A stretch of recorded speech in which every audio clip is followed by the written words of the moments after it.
of you with us today. So this session, this series of Dr. Anderson is going to continue every Friday in the same time. So please join us on the next weeks as well, and please share with your teams.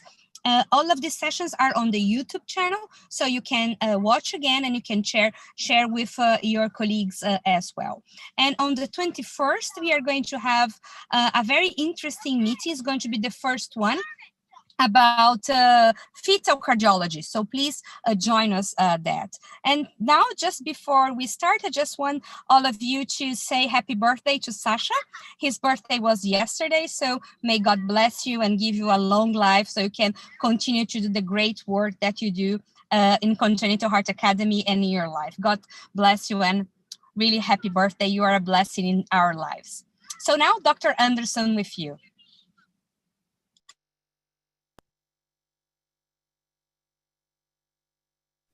So good afternoon, ladies and gentlemen. Today, we're going to be discussing the sinus venosus defect. And what we're going to show you is, as you see on your screens at the moment, we're talking about a channel that permits interatrial shunting, but here is the key point: it is outside the confines of the atrial septum.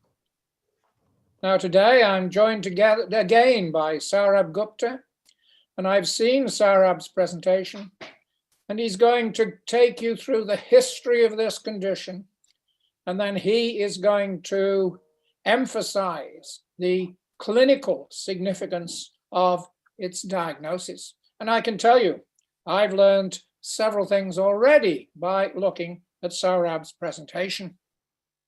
So I'm going to be emphasizing the fact that it is an interatrial communication, but it's not an atrial septal defect.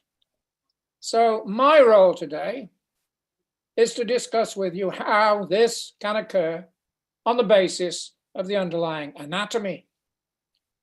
So in the hope of clarifying the morphology, first of all, I'm going to discuss with you the changes that occur during development of the normal atrial septum.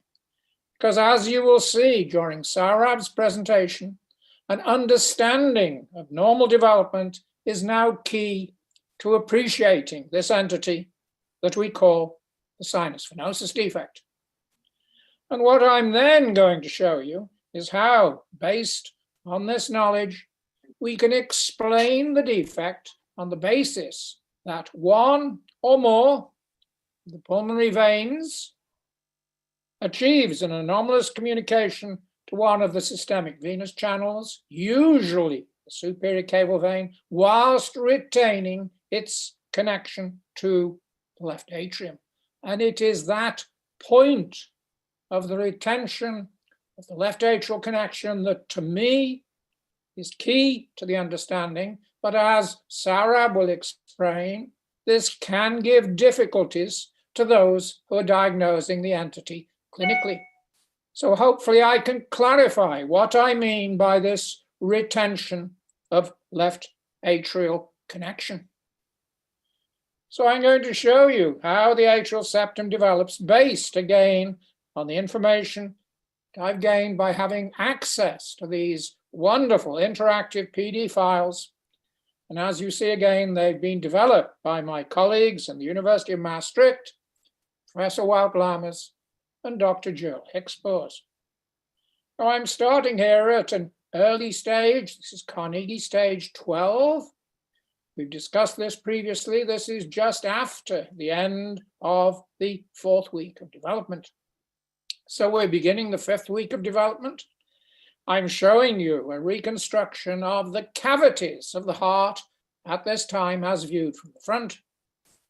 So what you see here is the apical component of the developing left ventricle that is growing from the inlet of the ventricular loop.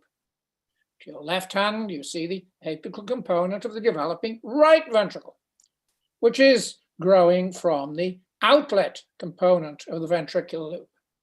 And the developing right ventricle at this stage gives rise to the outflow tract, which extends to the margins of the pericardial cavity.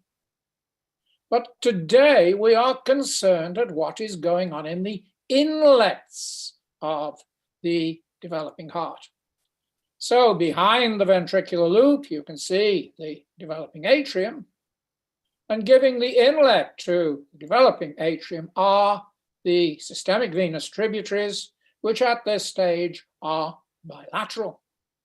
So you can't see terribly well what's going on with these systemic venous tributaries. So we can turn round the reconstruction at this stage, same data set, and we can look at it from behind.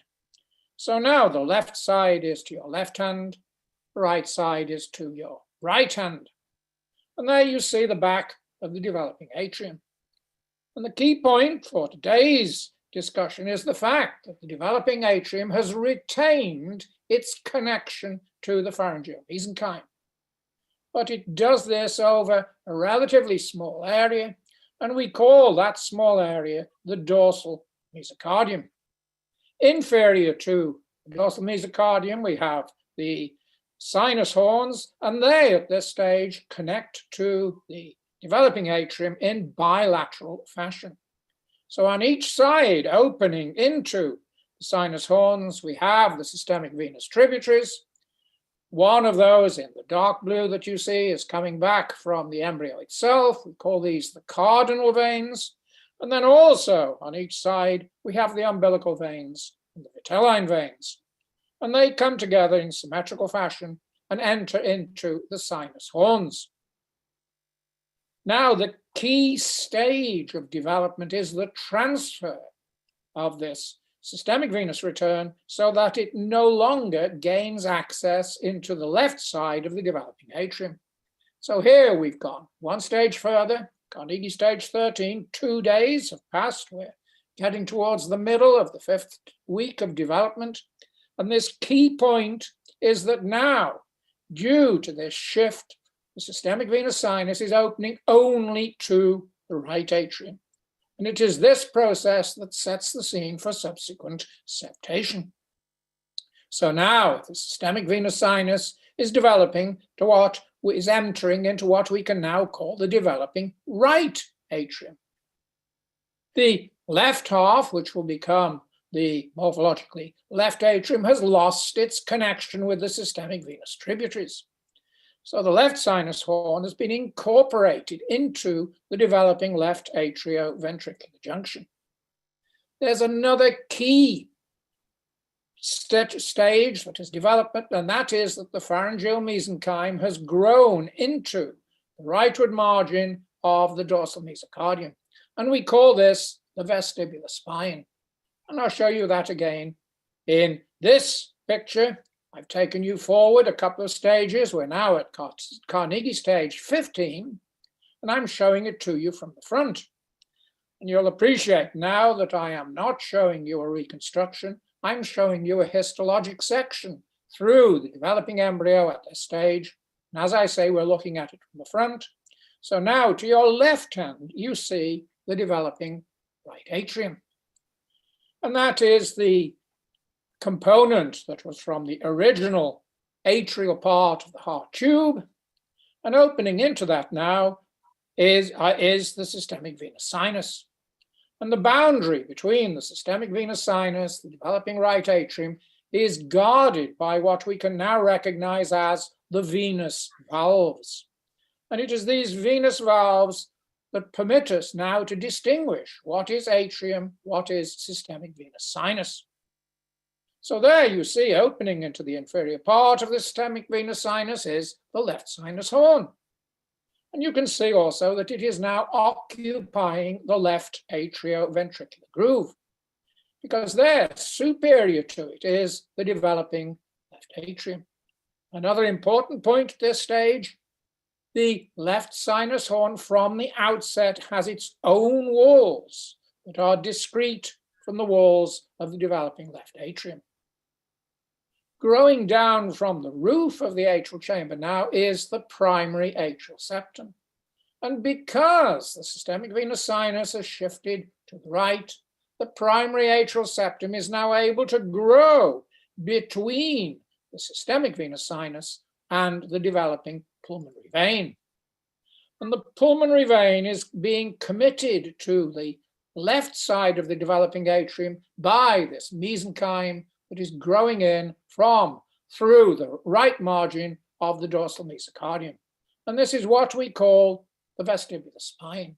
And if you look very carefully, you can see the opening there of the pulmonary vein.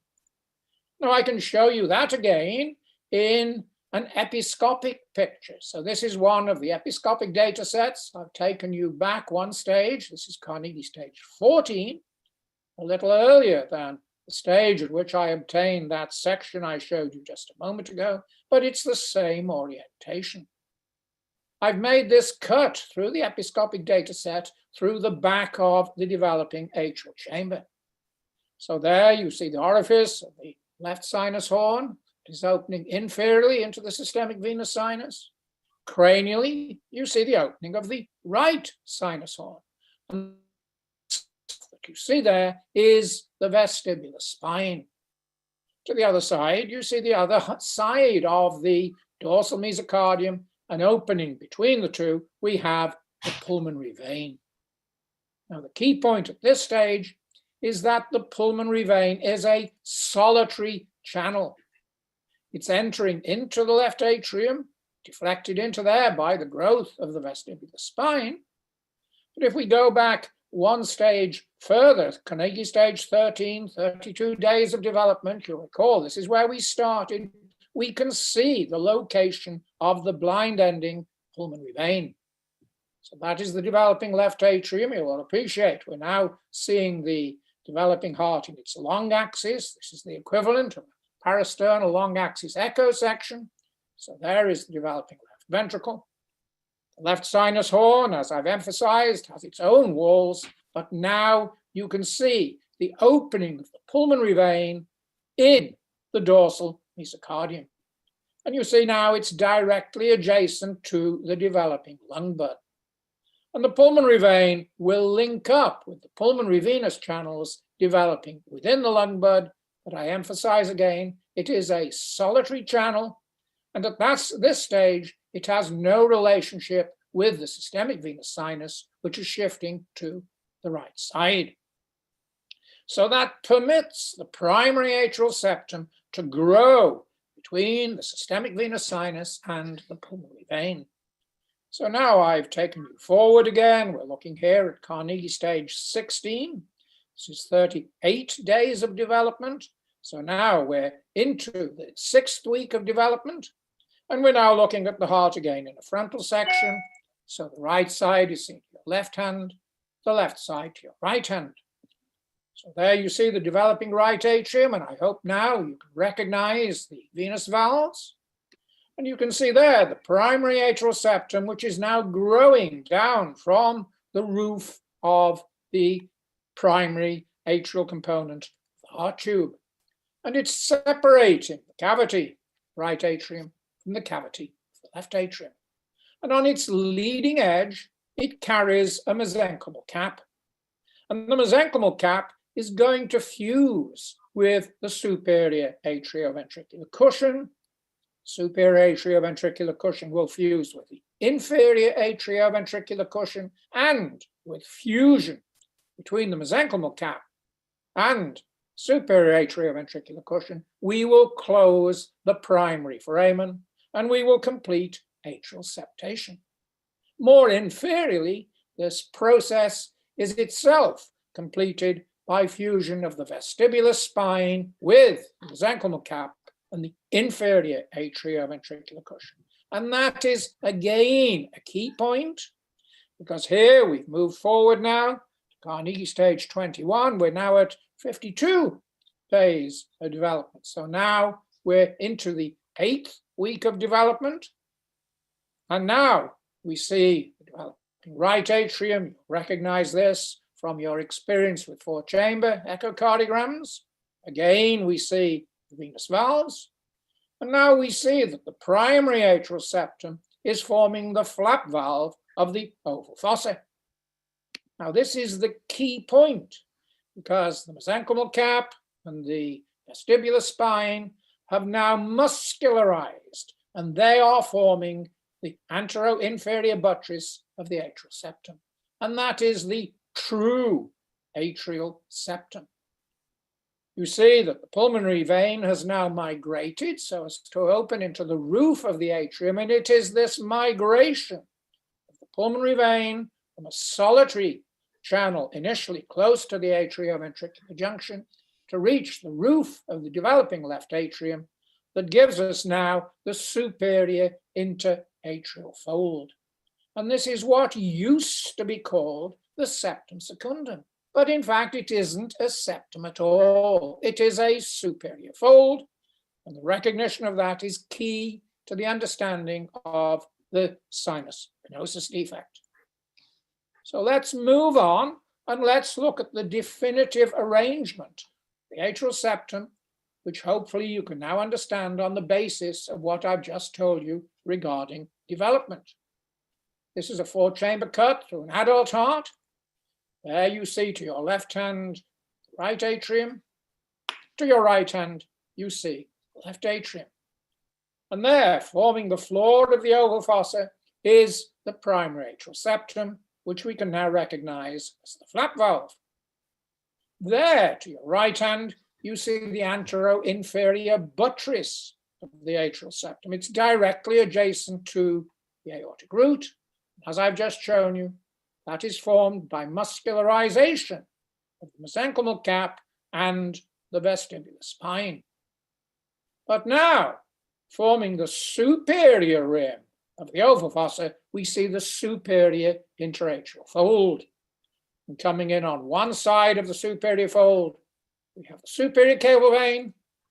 Coming through on the other side, we have the right superior pulmonary vein. Now, there is a key point that I must emphasize here, because the superior cable vein and the right superior pulmonary vein have their own walls. And this is a very major point. Saurabh will explain to you the significance of this as he discusses with you the history of the understanding of the sinus venosus defect. But what I'm going to show you is that if you imagine a communication developing now between the right superior pulmonary vein and the superior cable vein, that can produce a channel that is outside the confines of the normal oval fossa.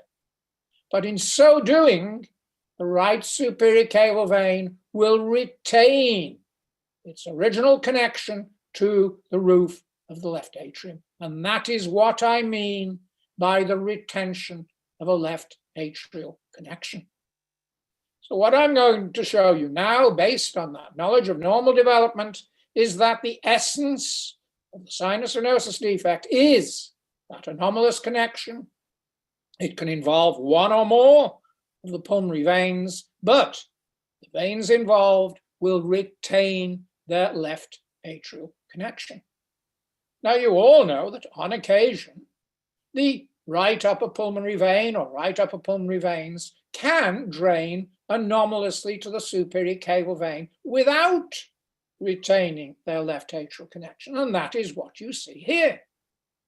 So there are the right lower pulmonary veins. They are connected normally into the left atrium, but there is the right upper pulmonary vein that has a partially anomalous connection to the superior cable vein. But when it has an exclusive connection to the superior cable vein, then there is no second channel produced between the atrial chambers. So the key point is that it is only when the right pulmonary vein or veins make that anomalous connection and at the same time retain their left atrial connection that we get the sinus venosus defect. So here you see a sinus venosus defect. And what I want you to note, compared to the picture I've just shown you, again, the right pulmonary vein has retained its left atrial connection. The right upper pulmonary veins now are connected to the superior cable vein. There it is, producing superior sinus venosus defect. But retaining their left atrial connection. Now, this may not always be easy to appreciate, as Saurabh is going to tell you. In this instance, it's an unusual sinus venosus defect because look at the distance between the defect itself and the oval fossa. So in this instance, the superior cable vein is connecting exclusively into the right atrium. But if we look at the other side, you see the atrial septum itself is normal.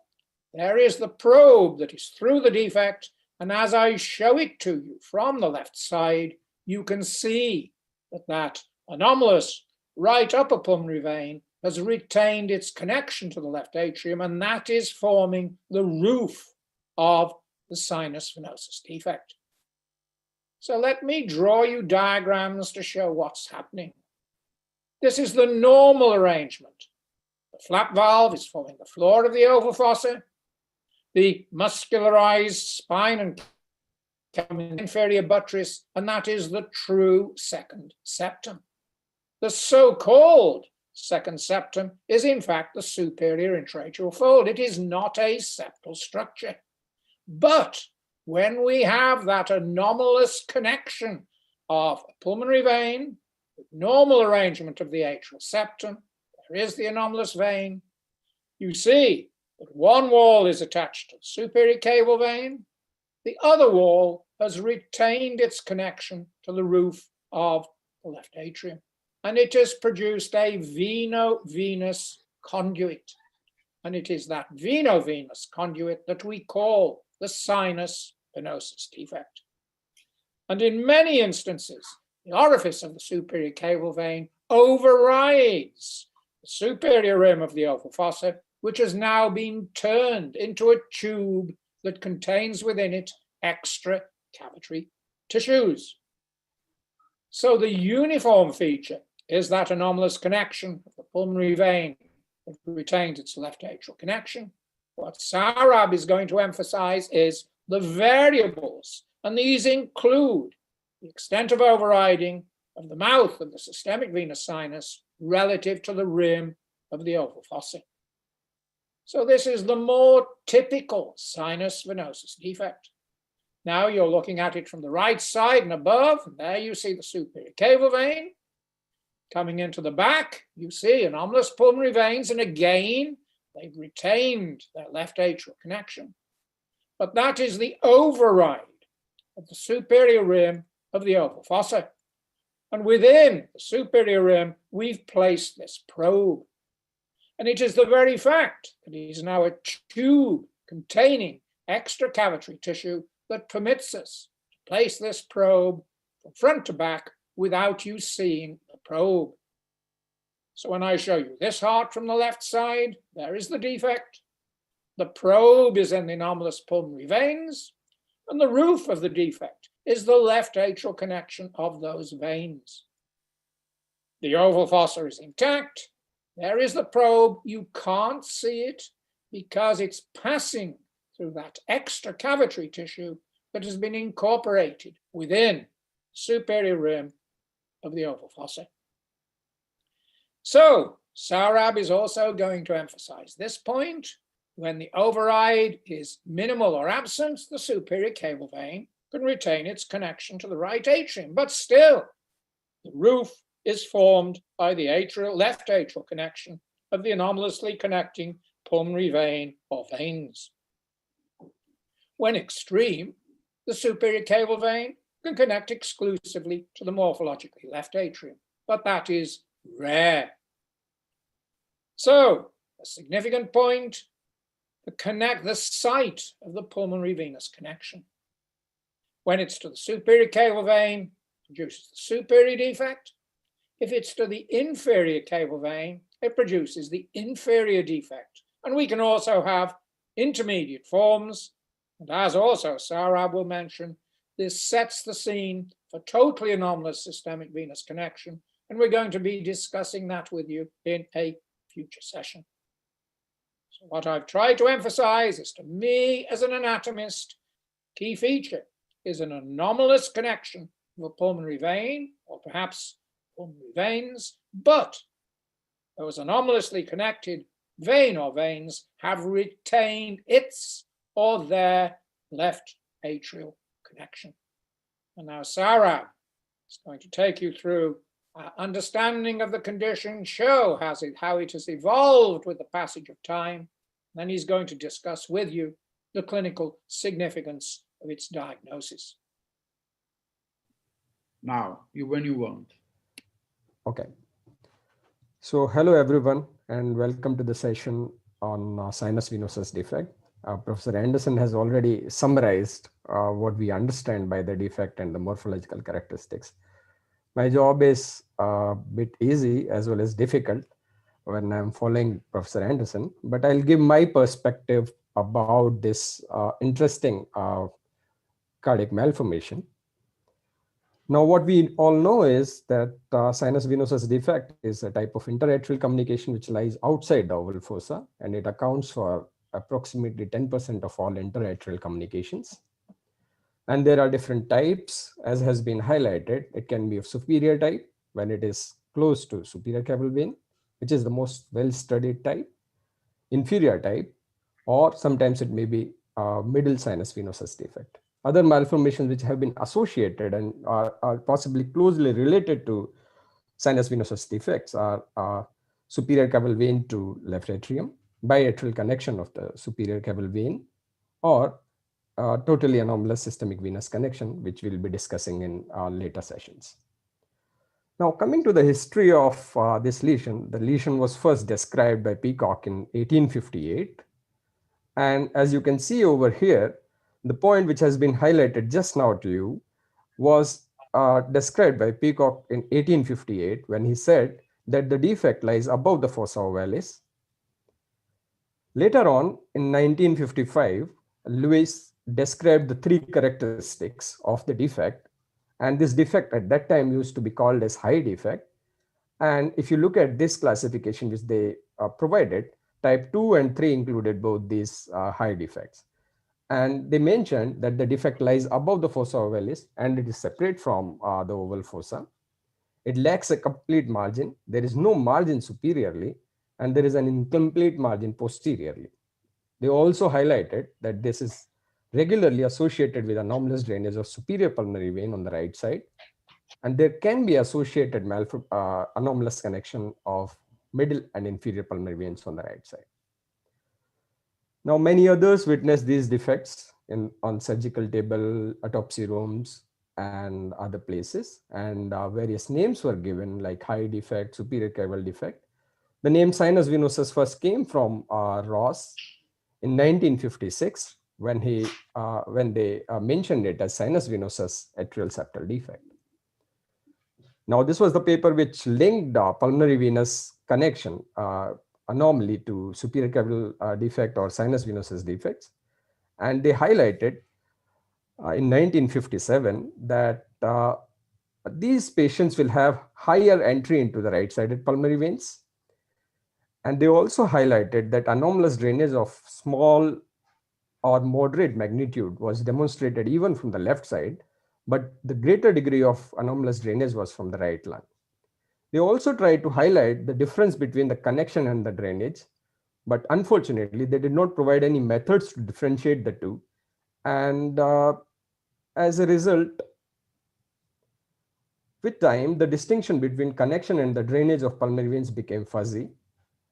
And pulmonary venous connection anomaly versus drainage were used interchangeably, not just in cases of sinus venosus defect, but it also happened in other settings, and we are all aware of these things. Now, this was the paper in 1989 by Professor Anderson and Devin, where along with other things, they emphasized that it would be a good idea to describe them as interatrial communication rather than using the term atrial septal defects. Interestingly, this patient had sinus venosus defect in the setting of complete transposition of great arteries. This was the paper in 1994 by Dr. Van Praag, where they discussed 8 popular theories which were prevalent at that time, and they endorsed Schener's theory of deficiency of the muscular wall between the right pulmonary veins and superior caval vein. as was also emphasized by Professor Anderson, that this has remained a point of contention for coming few years. Now, this was the paper from Scheiner on which Professor Van Praag highlighted this deficiency of muscular wall between the pulmonary vein and the superior caval vein. And Scheiner made this diagram, and this was the cut which was used to show that there is a wall between the superior caval vein and the pulmonary vein, but possibly it was a mistake, as has been highlighted by Professor Anderson in his presentation. Now, if you see here, Scheiner actually said that a simpler explanation occurred to me, and they made a point that they are trying to suggest. So it was another hypothesis, and it was nothing which was coming from the observation of developing embryos. So it also is another hypothesis which was proposed and later endorsed by Professor Van Praag.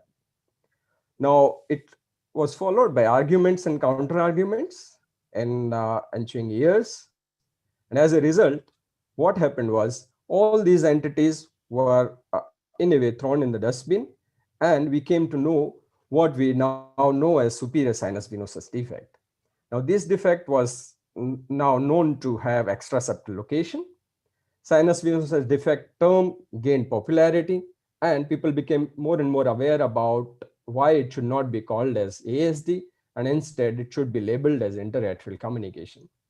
The common associations of anomalous connections and drainage of right-sided pulmonary veins, as well as override of the superior caval vein, was highlighted in coming years. Now, these are other types of sinus venosus defects, but as has been highlighted, these are much rarer. They are not well studied, and I would rather say that most of the concepts have been extrapolated from superior defects rather than they being actually studied in hard specimens or in the clinical setting. Now, these two papers included Professor Anderson, and they mentioned in the first paper that override of the superior caval vein is something which is quite important anatomical feature.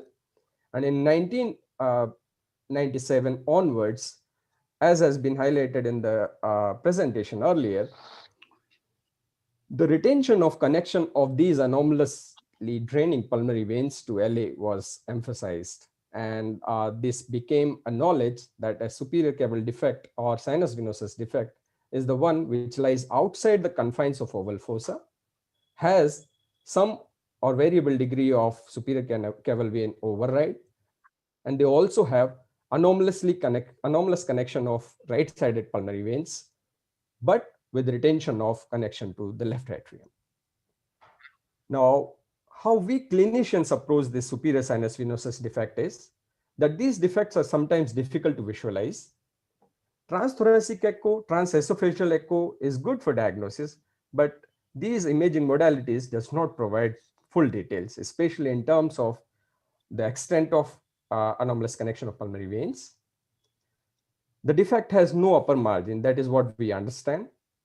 Right superior pulmonary vein is always anomalously draining in the setting of superior sinus venosus defect. Other veins may also drain anomalously, but surgeons can see, and mostly we don't bother much about it in the pre-op evaluation. Left to right shunt in these lesions is more than in the setting of fossa ovalis ASD, and therefore these patients are at higher risk of developing PAH. So superior caval vein override is common, but is not universal. And this is what we understand when we approach a case of superior sinus venosus defect. Now, regarding the surgical repair, if the patient has a standard superior sinus venosus defect, it requires only a single patch technique where the pulmonary veins are diverted to the left atrium and a patch is closed so that the superior caval vein is right atrium, and a small pulmonary vein, if there is direct communication to superior caval vein, that may be left alone if it is not approachable during surgical repair.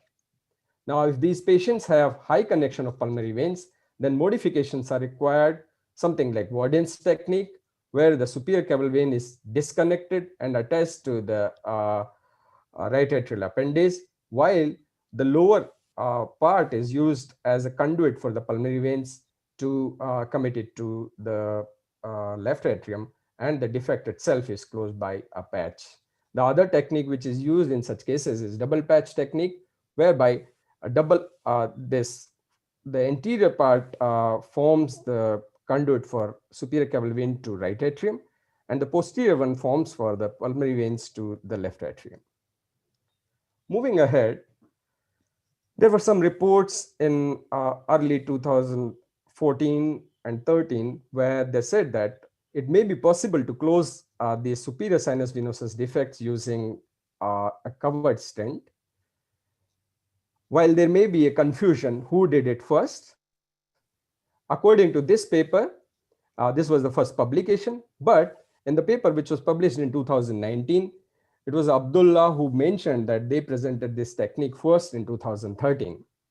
However, if you go little backwards and maybe forwards, I'll tell why I'm saying both.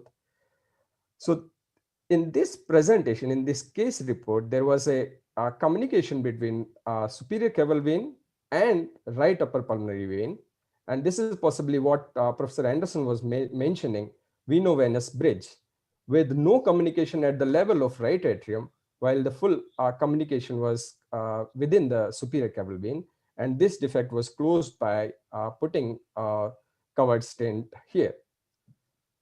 Now, if you look at the paper by Burtz in 2011, they also mentioned that a covered stent was used for a veno-venous bridge, and I presume there was a similar veno-venous bridge which was closed by Burtz and their colleagues. Now, this technique gained more popularity, and people started using 3D printing and other techniques to look and extrapolate the same method of closing the superior sinus venosus defect using covered stent. On a closer look of few cases, we realize that anatomy of superior cavoatrial junction is variable. Additional pulmonary veins to superior caval vein is not uncommon, and override of the superior caval vein is not universal. Closure of the superior sinus venosus defect, the techniques of surgical and transcatheter closure are quite different to each other, and there are fundamental differences in how they close the defect, and they are nowhere close to each other. The degree of superior caval vein override and location of pulmonary vein connections are important to decide mode and technique of closure, and obstruction to pulmonary vein and sometimes to superior caval vein is the concern in these techniques of closure. Now, this was my earlier experience when I evaluated few of the cases. And as you can see in this panel C, there is 50% override of the superior caval vein. We are looking at this CT scan, the volume rendered CT scan of this patient from head end. And as you can see, the superior caval vein is overriding 50%, and it is being bisected by this atrial septum. And this view shows how this is the anomalously draining right superior pulmonary vein, while the middle and the inferior pulmonary veins are directly connecting to the left atrium. But the question was, why pulmonary veins are getting obstructed if somebody is doing transcatheter closure, if the left atrial connection is retained? And that is what prompted us to do a further study. And this question actually became relevant in the future years. And as we can see from future publications which have appeared in year 2020, that a similar experience of 48 cases was published from UK. And this cartoon explains how this covered stent closes this defect. And it looks quite intuitive that all such cases should be closed with the transcatheter use of covered stent. And the posterior wall of the covered stent will form the tunnel of pulmonary vein to the left atrium, and it should be easily committed to the left atrium without any problem. But if you go into the details, even after careful evaluation, 8 of the 48 patients, they could not do transcatheter closure and they were found unsuitable, and 2 of them had pulmonary venous obstruction during the procedure. So that makes us think that the question which we asked earlier is quite relevant. Now, this is another paper which has recently published in Circulation Intervention. Here again, after closure of the defect with a stent in this case, and with the balloon testing in the lower panel, the pulmonary veins are getting obstructed. Now, if there is a retained left atrial connection, why they're getting obstructed? That was the question which we started with. This was another example. This showed where the balloon obstructed the right upper pulmonary vein, despite a so-called left atrial connection, which was retained. And in their paper, they chose 44 patients after excluding those patients who had caudal extension of the defect and pulmonary venous drainage outside the cavoatrial junction. Even after such an exclusion, 16 out of 44 patients had pulmonary vein occlusion during the procedure, which is very high number, and which again makes us think what is going on, and there must be something wrong in the method of assessment or in our understanding of this pulmonary venous connection in relation to the cavoatrial junction and the superior caval defect. So in January 2019, we planned a study, and my younger colleague, Dr. Jay, was the first person who was a fellow at that time, and he took forward this study. And the objectives were to clarify the anatomy of the superior sinus venosus defect. We chose retrospective observational design, and we included 96 patients who visited our hospital between January 2017 and August 2020, who had isolated sinus venosus defect and who had CT angiogram to study these morphological aspects. For ease of reference, we excluded concomitant congenital heart diseases other than ASDs.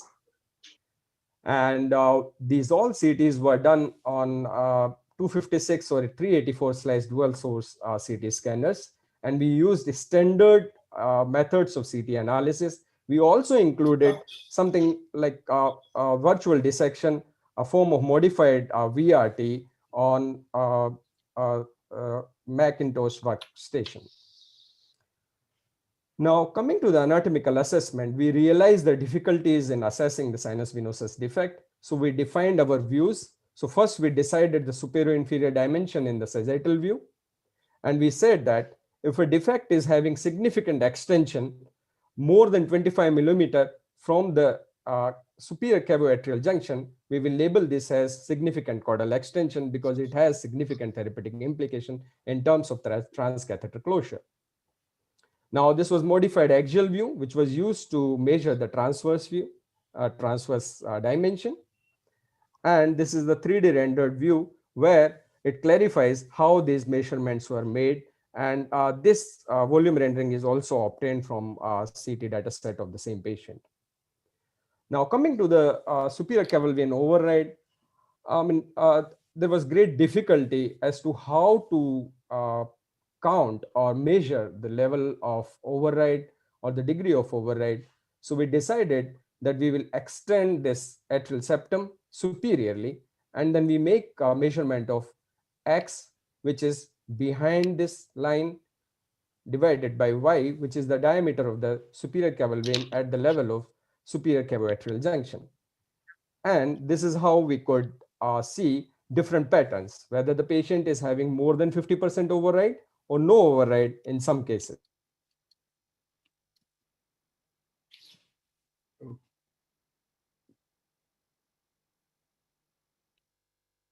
Superior cavoatrial junction, if we label them to have high connection to superior caval vein, if the orifice was extending more than 2 centimeters cranial to the superior cavoatrial junction, and anomalous drainage was labeled for all pulmonary veins if their orifice was close to the defect, assuming that the blood from these pulmonary veins will preferentially get into the right atrium. However, during the course, more questions cropped up. We did not realize how exactly can we demarcate the boundary of the left atrium, how to ascertain atrial connection of these anomalously draining pulmonary veins was not clear to us.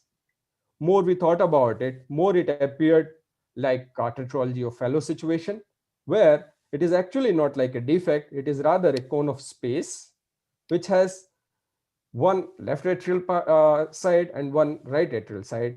And unlike in the setting of tetralogy of Fallot, where this side is closed, in the setting of superior sinus venosus defect, it is the left atrial side which is closed while diverting the pulmonary veins towards the left atrium. Now, when we use the similar concept for pulmonary veins, we did extrapolation of this atrial septal line cranially, and then whatever was towards the right side, we said that the connection is to the right side, and whatever was connected to the left side, we said that the connection is to the left side. Thus, a right-sided pulmonary vein could have anomalous connection with anomalous drainage, a normal connection to the left atrium with anomalous drainage if it is lying close to the defect, or normal drainage if it was away from the sinus venosus defect. So among these 96 patients, we had 48 or the 50% of the patients were male. And as you can see here, 7 patients had significant caudal extension of the defect, where the superior inferior dimension of the defect was more than 25 millimeters. Coming to this override of the superior caval vein, as you can see here, only 3 patients had more than 50% override. Majority of the patients had some override, but more importantly, 30% of the patients, almost 1/3 of these patients, did not have any override of the superior caval vein. And that signifies the importance of understanding this lesion individually rather than making a standard interpretation of superior sinus venosus defects. Now, coming to the pulmonary venous drainage, according to the definitions which we used, we found that all patients had anomalous drainage of right superior pulmonary vein. A large majority also had anomalous drainage of right middle pulmonary vein, and a minority had anomalous drainage of even inferior pulmonary veins. 57 patients had high connection of the pulmonary veins, but out of these, 34 patients had a single lung segment which was draining. Please ignore this mistake. This is actually 34. Now, on further analysis, we found that anomalous drainage of right inferior pulmonary vein was more frequent in defects with significant caudal extension. And 18 patients also had persistent left superior caval vein. And in these patients, the right superior superior caval vein was narrower. And this also assumes significance whenever we decide a patients for transcatheter closure, because these patients with narrower right superior caval vein will require a narrower covered stent to close the defect. With the definitions which you used, only 6 patients had right superior pulmonary vein directly connecting the left atrium. And these are the examples. As you can see over here, if you extrapolate this line superiorly, cranially, in the axial views, this superior pulmonary vein retains its connection to left atrium, but this was not obvious in all other patients except these 6 patients. In these patients with overt or obvious connection to the left atrium, the defect was smaller in superior inferior dimension, but the transfer dimension of the defect was not different. Now, this is one example just to show how some of the patient had the pulmonary veins committed to the right atrium. If you can see, this is the plane of the atrial septum. This is the pulmonary vein which has a right atrial connection, while this is the pulmonary vein which has a left atrial connection. And that is how we decided which pulmonary vein is having right atrial versus which pulmonary vein has left atrial connection. Additionally, 16 patients also had fossa ovalis ASD. 6 of these patients had compression of the left main coronary artery orifice. And all these patients who had compression of the left main coronary artery also had larger pulmonary trunk. 43 patients had lung parenchymal abnormalities, and all these patients had had larger defect size, possibly indicating that they also had higher left to right shunt. Now, comparing it with the previous studies, as you can see over here, various studies have looked at anomalous drainage of the superior pulmonary vein and the override. And what we found in our study is that almost all patients had anomalous drainage of right superior pulmonary vein, but the override was only seen in 2/3 of the patients, with only 3 patients having override more than 50%. Now, the next question is, since we started with transcatheter closure, is the defect suitable for transcatheter closure? So we feel that the defect is not suitable if there is significant extension of the defect, which means that the superior inferior dimension below the superior cavoatrial junction more than 25 millimeter, which was seen in 7 of our patients. If the pulmonary veins are connected high in the superior caval vein, more than 2 centimeters above the cavoatrial junction, which was also seen in 23 of our patients. And there may be a relative contraindication in remaining 34 who had a small pulmonary vein draining high in the superior caval vein region.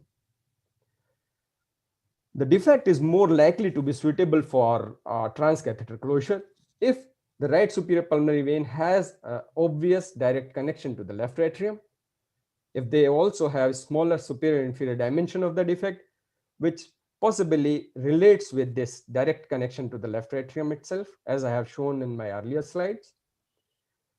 It is also more likely to be suitable if the left superior caval vein is persisting, as the right superior caval vein in these patients is narrower, and a narrower covered stent would be sufficient to close the defect. We also realized by this analysis that the spatial relationship of the orifices of the pulmonary veins with superior caval vein and the left atrium possibly determine the risk of pulmonary venous obstruction during transcatheter closure, and this needs further clarification in future studies. Thus, to conclude, in the setting of superior sinus venosus defect, the defect is not merely a hole, it's instead a cone of space. Overriding of superior caval vein is variable. Determining atrial connection of right-sided pulmonary veins lying close to the defect is not easy. Only a few patients have direct connection of anomalously draining right superior pulmonary vein to the left atrium. And the relationship of the orifices of right-sided pulmonary veins with superior caval vein and left atrium possibly determines the risk of pulmonary venous obstruction with covered stent during transcatheter closure. Thank you so much. Very, very nice presentation, Dr. Gupta. Very good, and Dr. Anderson as well.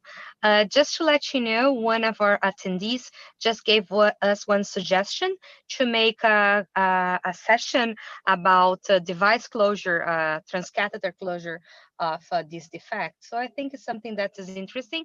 Thank you for your suggestions. And guys, you can always send suggestions when you receive the SurveyMonkey, the feedback survey. Please give all of your suggestions to next webinars. We are going to be very happy to evaluate that. So I'm going to start asking Dr. Norman to place his comments, and we have a lot of interesting questions already on the Q&A chat box, and then we are going to start to discuss with that. Yeah, well, thank you. There are two talks over here, so there's two different groups of comments. The first one that I want some articulation from, Bob, is to look at the inferior sinus venosus ASD, where the inferior veins are draining to the inferior cava or the right atrium. Okay, how does this be explained from an embryological standpoint? Well, that would be for what we've been discussing today and what Saurabh has shown you. It's the connection of, I mean, as the pulmonary veins migrate up to the atrial roof, they cannibalize the veins within the pulmonary parenchyma. So for the superior sinus venosus defect, it's the superior of those veins that is anomalously connected.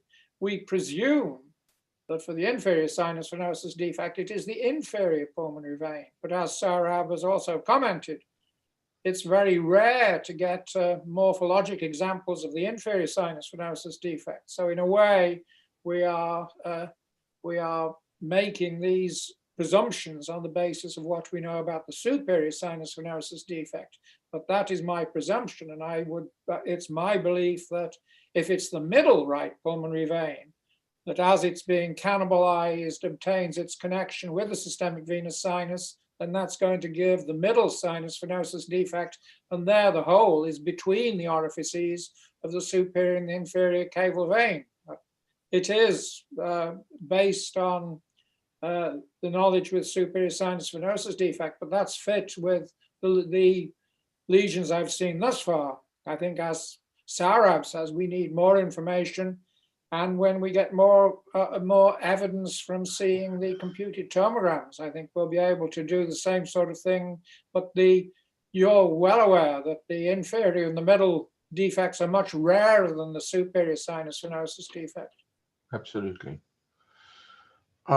We've shared a couple of those examples together though, Bob, so that's why I asked you about it. And the specimen that you have seen in our laboratory had an oval fossa, which was entirely closed, and an inferior caval vein draining to the superior or the supradiaphragmatic portion of the inferior vena cava.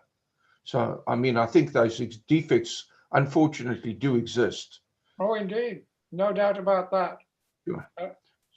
Sorry, but what we'll also discuss, I mean, we mentioned that we're going to extend this, and in February, Saurabh and I will be producing a session on totally anomalous systemic venous connection. I think that, to my mind, we see that when the entirety of the right pulmonary veins hook up into the systemic venous sinus, and I think that is the way you then get all of the systemic veins gaining that left atrial connection. And then as that pulls over the eustachian valve, that can then give you an intact atrial septum. Sure. Saurabh, that was quite a session on veins, and I learned a great deal from you. Two thoughts. The first one is a physiological thought that we hadn't actually discussed. Because when we've done contrast echocardiography in the superior cava in patients with the sinus venosus defect, there is indeed a right to left shunt at that level. And the bubbles will then go to the left side of the heart, usually because of the pressure difference between the atria. The shunt is really mainly goes back to the right atrium. So on oximetry, it's not as apparent as it is when you have a direct indicator like a microbubble.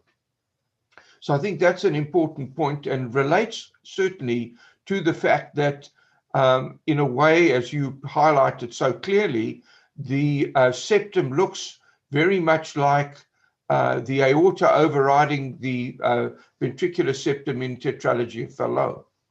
So I think that's important because also the issue is for systemic emboli coming from the venous system in this condition. The other point that struck me during your talk was, I feel very sorry for the clinicians that have to deal with this condition because it's often very subtle. And what you find, certainly in my experience, is that when you look at the echocardiogram, there's signs of right ventricular volume overload without an atrial explanation for this. And I think that this is what the clinicians will see on the most part. So beware of the patient that looks like they've got the hemodynamics on the ultrasound of a left to right shunt, but no atrial septal defect. And that requires certainly a look at that. And so that would be my recommendation in addition to your brilliant findings. But the other thing that struck me about your talk is how you've looked at three-dimensional ultrasound images, and the question in the minds of people are, is this still a surgical condition, or is it worthwhile doing an attempt at repair? And this is, I see you smiling because this is going to be the answer. And the question would be, what would be the diagnostic workup for such a patient? Would you get a magnetic resonance image to see where the pulmonary veins are draining and whether it's likely that you can do it? or whether would you do a catheterization first and try and attempt to close the defect before doing magnetic resonance imaging. And for my mind, to look at all of these things, I mean, the closure of a sinus venosus defect surgically is really not a major problem. Is stenting these patients, I think this is the question, the way to go to prevent this? Does it decrease expense? Does it decrease morbidity and mortality if you do a stent? So those are the questions I would ask you as a viewer to try and understand how we should best approach sinus venosus defects clinically. Yeah, thanks, Dr. Norman, for your kind comments. I'll first go back to the question which you posed to Professor Anderson, and I would say that inferior defect is, I feel it's quite different from the superior defect, and we need to study in much more detail. And Dr. Jay, whom I just mentioned, who was the fellow who did this study on superior sinus venosus defect, is also studying those cases. And we have like around 25 to 30 cases, which we think are fitting in that category of inferior sinus venosus defect. So a few months or maybe a year down the line, we'll have a little more clarity on what we see on those cases.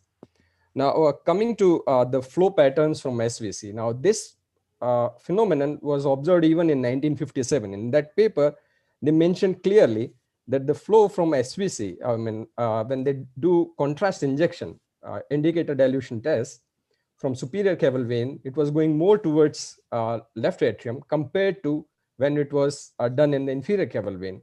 And that is point very well taken. And as you just said, that because of the flow dynamics, whole amount of blood which was going from superior caval vein to the left atrium comes back, and it doesn't affect into right to left shunt of a major degree, maybe minor, but not major.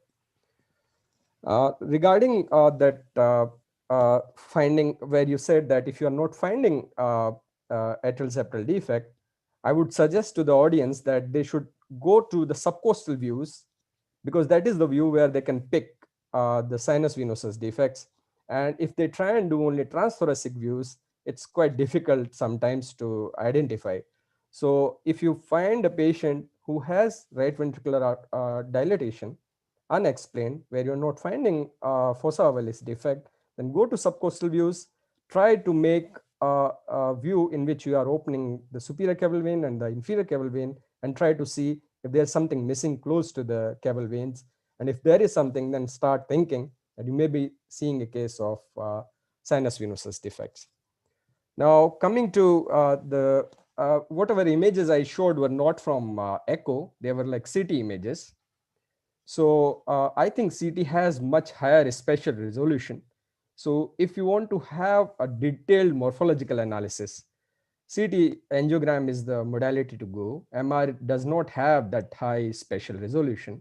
And if somebody decides to study morphology or to go for, say, transcatheter closure, my suggestion would be to go for CT scan.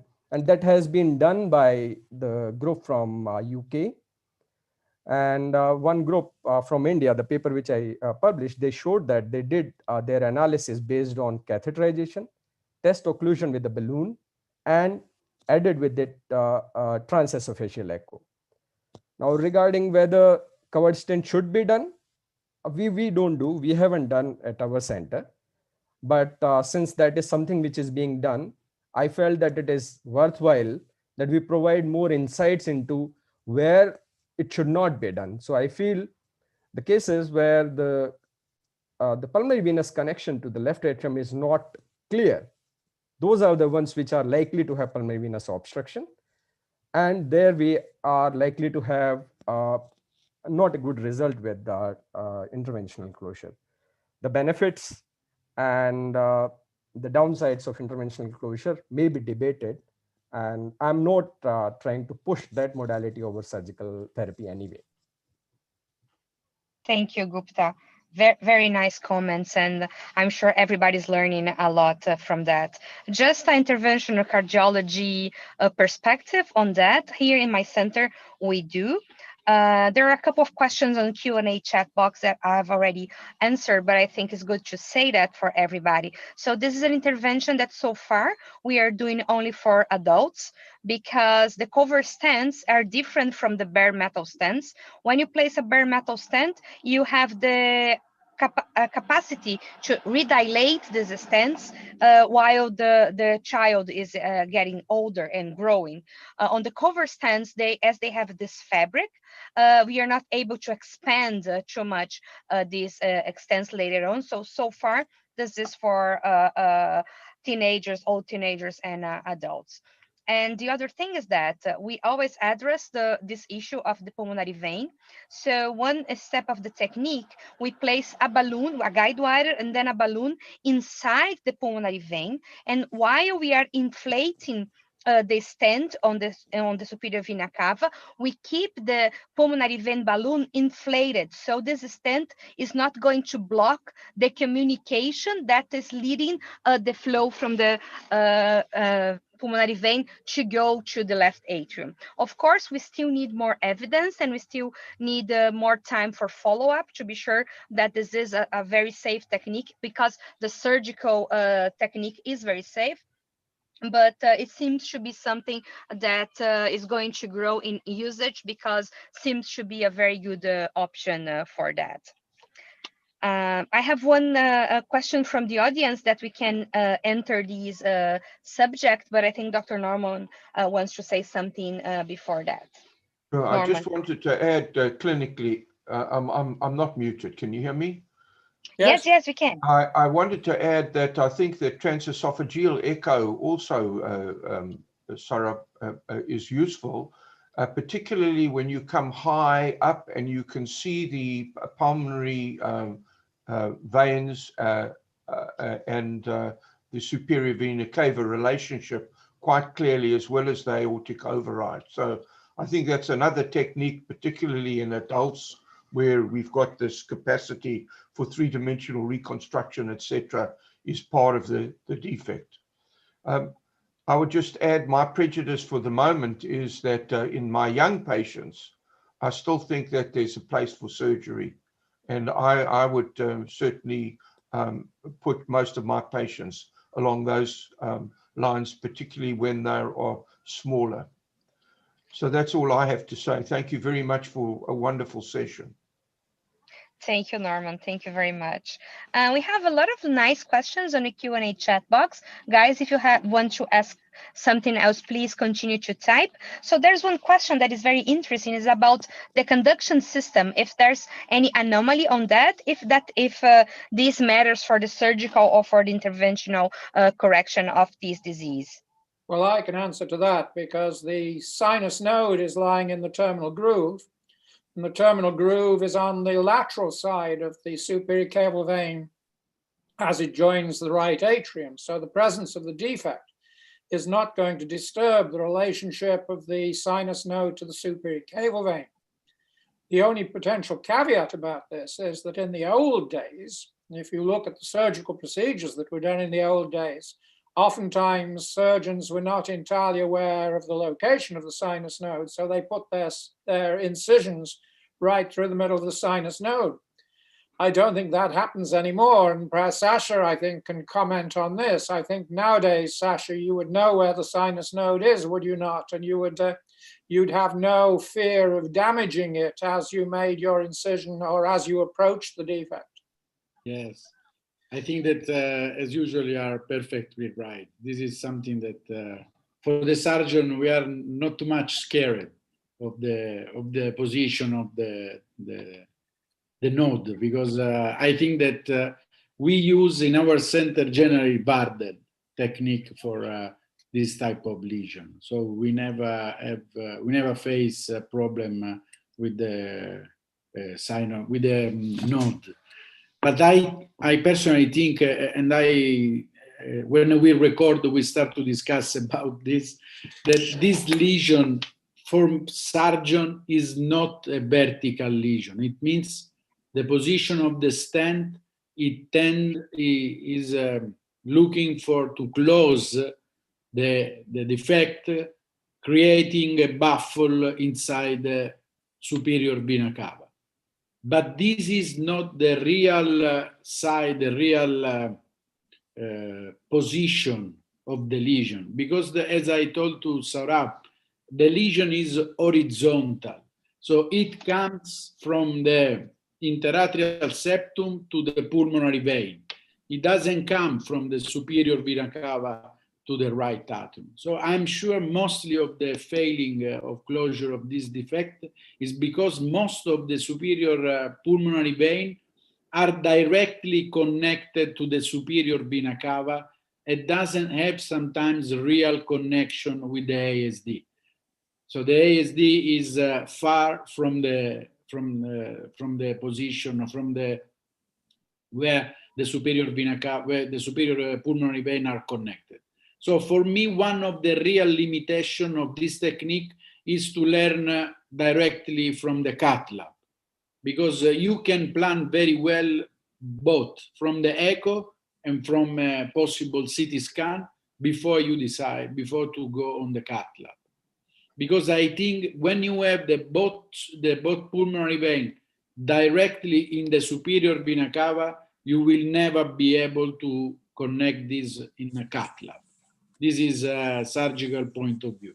I think you make a very good point there, Sasha, and that is also what Saurabh was emphasizing, that it isn't a hole, it is a cone of space. And I think the point you make, it has in addition to its vertical dimension, it has that horizontal dimension. And as you say, if you put a covered stent vertically in the superior cable vein, you're not going to influence the horizontal component of the cone of space. And to me, that the point you've just made is the key point about the defect. I mean, Saurabh looks at these all the time with his computed tomography, and he does virtual dissections. And I think that's the point of the cone of space, is it not, Saurabh? Yeah, that's what I was trying to highlight, that if you think it as a simple defect, then it is a difficulty in understanding the whole morphology of the malformation. But the very fact that they are able to close some of these defects, it means that some defects are different from the others. So there is a spectrum like any other thing in congenital heart disease. Yes, I have a question for Bob. Bob, what do you think? Why we have all these lesions on the right side, on the right lung, and we never met problem with the left pulmonary venous connection? Well, Adrian Crucian also made that point in one of his questions, but the left pulmonary veins have no relationship with the superior cable vein. Adrian makes the point, do they have a relationship with the persistent left superior cable vein? Well, that would be the case, but then if they hook up into the left superior cable vein, they're not going to mimic an interatrial communication. They can produce a communication between the pulmonary circulation and the systemic circulation. But if that's going on the left side and is going into the left superior cable vein, that will be partial unroofing of the coronary sinus. And then it will persist, it will give you that spectrum of unroofing the coronary sinus. And what the end point of that, of course, is a coronary sinus interatrial communication. So you do have the problems that involve the left-sided pulmonary veins, but then you could think of those as the problem with unroofing of the coronary sinus. That's something I haven't really looked at, but I think that could well be part of the parcel of unroofing, the partial unroofing of the coronary sinus. It will not, however, present as an interatrial communication on the right side. It'll be doing something on the left side, totally on the other side of the morphologically left atrium, and giving you a different picture. I think the point that Saurabh also made during the discussion, each of these defects, the superior defect, the inferior defect, the middle defect is different. We can now extend our discussion, and maybe we have to look again. And this is something, I mean, the amazing thing to me is the population they have at the All India Institute. I mentioned something to Saurabh And then 6 months later, he comes up with the answer because they've looked at it, because they have a huge population of people. And I think if you start digging into your patient database, Sarab, you may well find problems with the left pulmonary veins. So we did find one case, but then the pulmonary vein was directly going to the connecting cava, and then it fits in with the spectrum of partially anomalous pulmonary venous connection, but nothing other than that. Right. You've answered the question already. So I guess that partial unroofing of the coronary sinus is again something different, and that's simply a communication between Yes. the left caval vein and the left atrium. Yes. Grace. So we have interesting questions from Adrian. One of them is going to be nice to be answered because we have a lot of images from CT scan. So he's making a comment like, is it an actual override of the superior caval vein, or the relative septal position confuses that? No, as I mentioned, I mean, we had great difficulty in assigning this override, I mean, how to assess that. And I felt that it is the same question which we keep asking in tetralogy of Fallot. On echo, we can make different views, and we can make different degrees of override depending upon whether you are looking from subcostal view or from parasternal long axis view. So that's why we decided that we extend the line of interatrial septum superiorly and take whatever side it comes to, and measure that override. Now, which one is right? I'm not so certain, but I guess there is no good way other than this. And since it is coming from the patients who are living and the CT data sets, it's much more representative compared to maybe heart specimens, which are not from the living patients. But can I make a point about that, Sarah? Because what you're doing in essence is what we've suggested for tetralogy, which is you're making a chord of the orifice of the caval vein by the septum, are you not? So the plane of the atrial septum itself will make no difference. It's the way the chord of the septum cuts the orifice of the superior caval vein. I think I'm correct there, am I? Yes, yes, that's what we are doing basically. And so in that, so Adrian's point, it'll make no difference. The alignment of the superior caval vein, the alignment of the atrial septum won't make a difference because you're looking at the short axis of the superior caval vein, and you're taking the chord made by the superior rim of the oval fossa. Okay, this is true. And Adrian is asking if we can comment on the inferior or posterior interatrial defects, and also on cases of the inferior caval vein draining in the left atrium.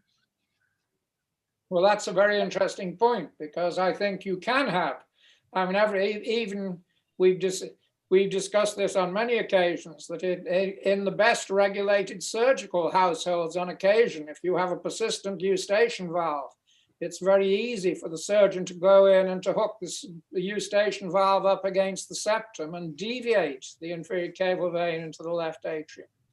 And that, in my experience, when you look through the literature, it is override of the oval fossa by a normally connected pulmonary vein due to the inferior caval vein, due to the prominence of the eustachian valve that I had thought was the commonest form of inferior caval vein going into the left atrium. Lucille Hoyel has very recently published a very elegant case, a fetal case, in the Journal of Anatomy, where she found this case, and in her case, the inferior caval vein was exclusively connected into the left atrium, and the eustachian valve had gone along with it. So the eustachian valve was on the left side of the oval fossa. So it can occur with all of these things. The strangest things can happen, but she has published that case. But I think it is, you have to distinguish the inferior sinus venosus defect from the inferior caval vein looking into the left atrium through an oval fossa defect. So I think, again, it's the integrity of the oval fossa that's the key. I mean, Sarab, you've looked at some of yours. You must have taken this account when making this distinction.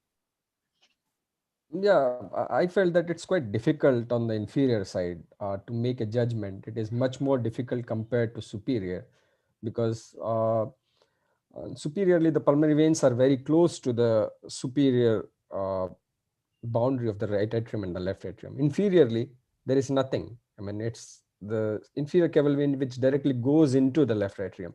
So where does RA ends and where does LA starts? I mean, that has been the problem which I have faced all the while. So, but I have seen clinically a case without surgery also, where the inferior caval vein was directly, draining to the left atrium. Through the And oval fossa. when that was angiographic diagnosis, and the surgeons did not provide us the details exactly what they found on the table. So I'll not be able to clarify further. But inferior caval vein was directly filling the left atrium. Sasha, have you ever seen that? I think I remember two cases where there was a Bob, like an inferior ASD, but we cannot say that there was a different nostium secundum. Was the ASD was directly in front the inferior vena cava, and as Sarah said, the inferior vena cava comes in a different, level insertion in the right atrium and was directly in the left atrium. And that's part of the problem, because you can have the holes can merge together. Yes, yes. And as Sarab says, then it's very difficult to determine where the right atrium stops, the left atrium begins. But you also have that problem with the superior sinus stenosis defect, as you were commenting, Sarab. Very good. Grace. Okay, we have to finalize because of the time, but we have still interesting questions. I'm going to make them quick, the last two ones. There's one question about situs inversus, if can happen this anomaly when patients with situs inversus. And another question is about the persistent left superior vena cava. If all the time when we see a persistent superior left vena cava, we need to search for this kind of defect. I don't think there's any particular association with left superior caval vein, and anything that can exist in the heart with usual arrangement will be found at some time and in some place with mirror imaged arrangement. But mirror imaged arrangement is itself exceedingly rare. So it's going to take much longer time to find it in the setting of mirror imagery, but we should not be surprised that everything we're talking about in usual arrangement at some time is likely to be seen in mirror imaged arrangement. Okay. Guys, it was really interesting. This was